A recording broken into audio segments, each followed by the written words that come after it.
building was an amazing construction project. It was built from start to finish in only 14 months, but it was considered, believe it or not, to be a failure for quite some time. Opened in 31, but didn't reach full capacity until the late 1940s. People thought it was a bust, and it was derisively nicknamed the Empty State Building. But of course, it's gone on to prove its detractors wrong and become one of the world's most highly regarded skyscraper, certainly a tremendous symbol of New York, right in the heart of Manhattan at 34th Street and 5th Avenue. Folks, to our right is the state of New Jersey, part of the mainland of the U.S. Its nickname is the Garden State. I'll talk more about New Jersey later. For the moment, I just want to point out where we are. That's the mainland of the U.S. We're headed south is the Atlantic Ocean.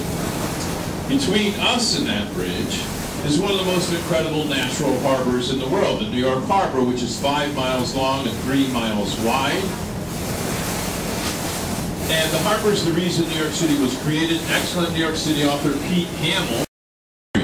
So we're going to look up what's called the Canyons of Wall Street, partway up on the right, Federal Hall, where George Washington became first president of the U.S. At the end of the street, coming into view now, the beautiful Trinity Church. There it is. That's Wall Street. Short little street, one of the most famous in the world. That's called the South Street Seaport over there to our left. The Clipper ships are part of the South Street Seaport Museum. So if you go to the museum, you get to go on these Clipper ships over here.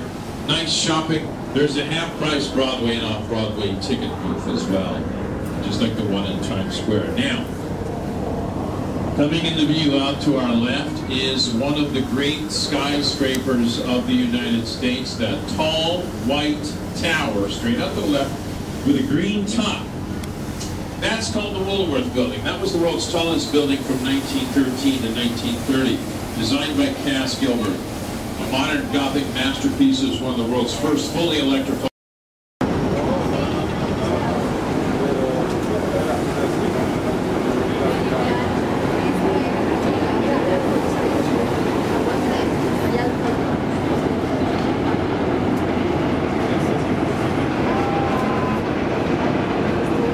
Yeah, that's the subway you hear on the Manhattan Bridge right now.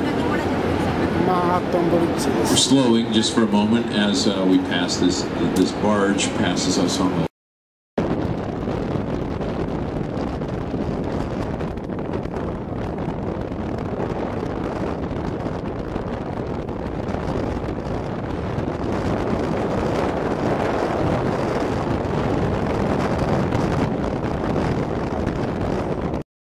The Statue of Liberty on Liberty Island.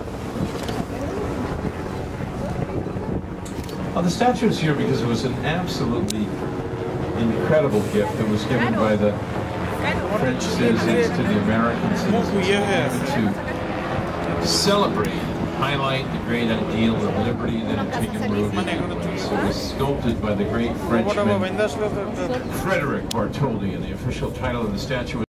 The statue is made of copper. It's not painted. It's the salty air acting on the copper that gives the statue its color. It was originally a dark copper color, and it's on top of a pedestal that was created by the American architect Richard Morris Hunt, which makes it a collaborative effort between an American and a Frenchman, and Hunt did a tremendous job giving an excellent complementary foundation and adding, of course, a lot of height to the structure. The statue itself is 151 feet tall, but the pedestal raises the flame up to a majestic 305 feet above the ground, where it hails all the ships as they exit and enter the harbor.